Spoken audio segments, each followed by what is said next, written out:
All right, for today's work session, we're going to be giving you an update on the, only one person is being very updated about this, or two people, but still very good. We're going to give the update to the commission and for the record for some developments that have been happening with the downtown, as you'll see later, it's rebranded Mercantile Historic District. It was originally to include the properties along 10th from Bannock to Main and along Main, along the blocks that start at 9th and extend to 12th. But then based on some communications with planning staff and members of the committee that happened after the March meeting, when we gave the initial presentation, the boundaries have been updated. Part of this is to have no parcel splits, because that's just weird.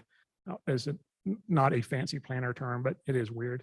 And so we just want to make sure we pick up full parcels. And as we were looking at that, we noticed some properties across the street at 9th that should definitely have been included, should definitely be included in this district. And as I said before, as there is a bit of a confusion with West Downtown is one of the neighborhood associations, and we were originally going to call this the West Downtown Historic District, but this actually falls entirely in the Downtown Neighborhood Association. Things could have gotten weird at some point, confusion of, well, that's not in West Downtown, that's in downtown, et cetera. So we came up with a different, better name. And Mercantile we finally decided that was probably the best choice for the name, at least for now. Could change. And we also looked at the period of significance extending from 1945, as we had originally intended, to 1965. And that is justifiable because that was the year the Boise Redevelopment Association or Agency was established. And well, we all know what that was about: tear it all down and build a mall. And luckily I have a job now because that didn't happen. So due to these changes and other mitigating circumstances, having to do additional properties and other things, we're anticipating a formal submission to the commission at the November Historic Preservation Commission meeting, assuming we have quorum. And here's the visual of the boundary changes. This was all in the packet you received. This is mostly to go on YouTube and public record. But that was our original boundary area, and we extended our boundary.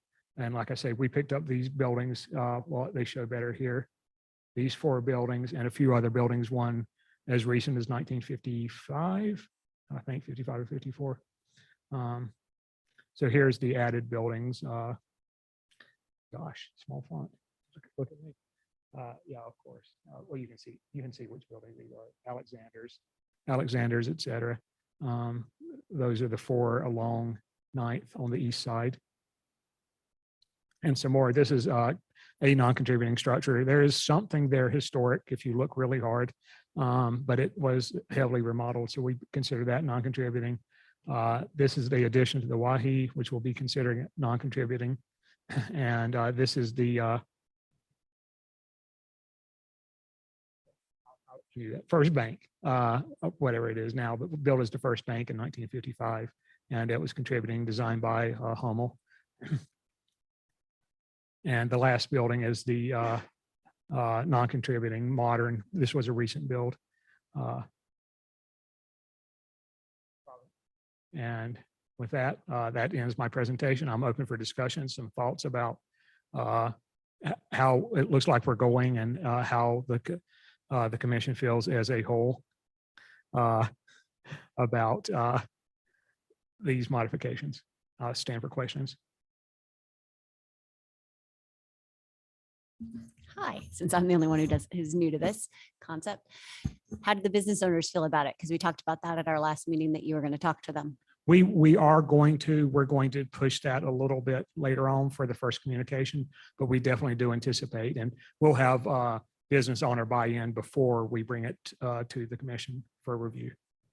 So sometime in early to mid-November is probably when we'll start trying to get buy-in from the business owners, and then we'll proceed soon after. We're hoping for a November HPC. Let's just put it that way. That's our aspiration, and we expect that the buy-in wouldn't take that long, and we'd have a good feel for it, and then that would be kind of a stop-go.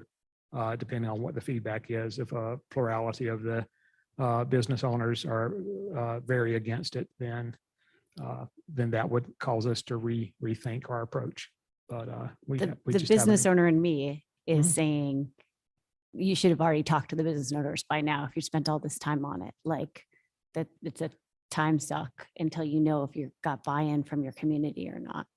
Right. We may be able to do an early engagement then. What I can look into that. I'll speak with staff and we'll have some further conversations about when the notification will happen and the process for notifying. I know we've notified in different ways for other districts. I'll just have to get with staff and see how they've notified the property owners. I know that there's probably example documents and methods that we use, mailers, flyers, and postings on properties. I'm not sure exactly how that's happened in the past, as I wasn't on staff the last time this process was being initiated, but we can look into that sooner rather than later. Okay. And my next question is, how many non-contributing buildings are there within this district that you're creating? I may ask a commissioner's help with my number to make sure I have it right, but I'm thinking we're at 4-ish now, 3 or 4.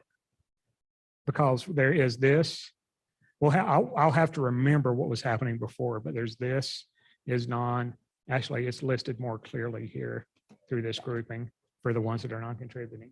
So there are just 9 buildings in the district, and of No. them, No, that's these 9.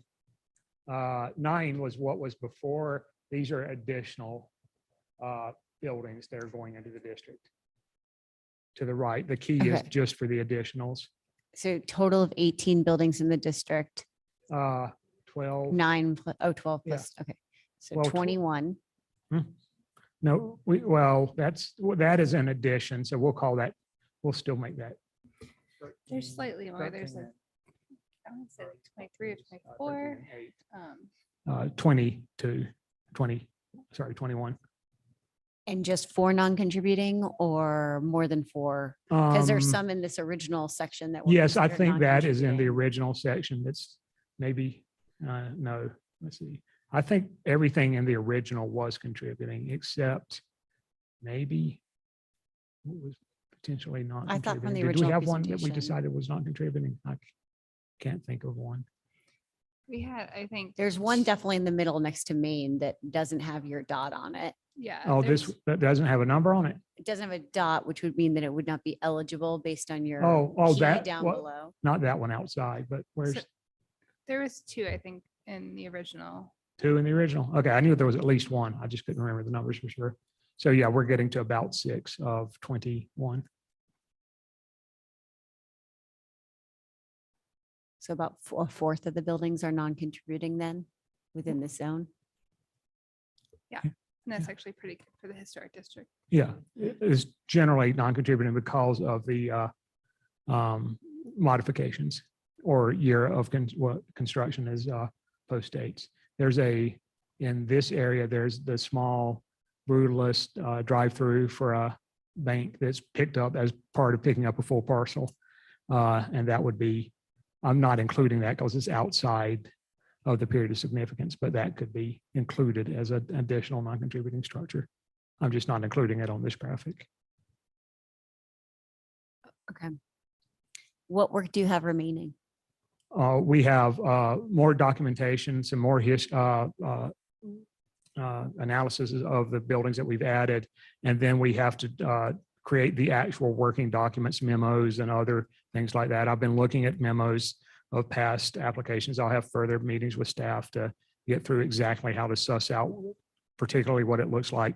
I've done a good amount of editing of some of the example documents that I discovered to bring them up to date and reflect information about this district. So that's the time consuming part, is to get it all together in a complete and coherent memo that goes through that when we're presenting the applications for this. We'll do an application for for approval of the district, and then an application for request to update the guidelines to include that district. And what happens if the business owners are not in favor of this? Yeah, as I was saying, if we do ask questions and a plurality or a majority of the owners aren't, if there's just a few outliers that aren't interested or are opposed to it, then it can still proceed.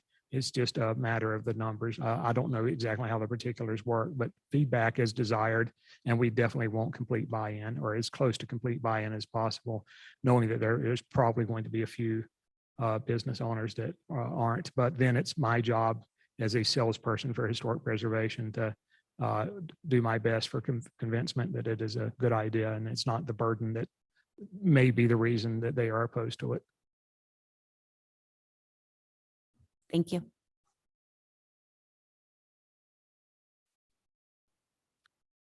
Any more questions?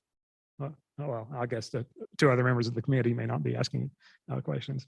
Okay, I suppose that ends the work session. We just wanted to give you an update of where we are and where we're going and what we've expanded. And it's really awesome that we picked up these 4 buildings. And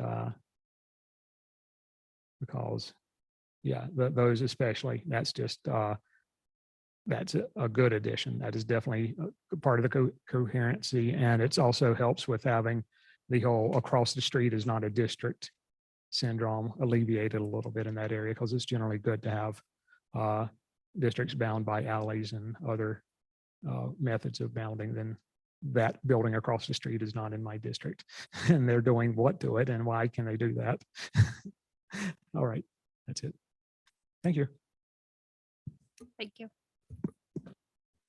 Hello, and welcome to the Historic Preservation Commission meeting. Could we call roll? Kowski. Baroni. Montoto. Malloy. Here. Otter. Here. Parks. Here. 3 absent, 3 present. Due to not meeting quorum, this meeting has been canceled.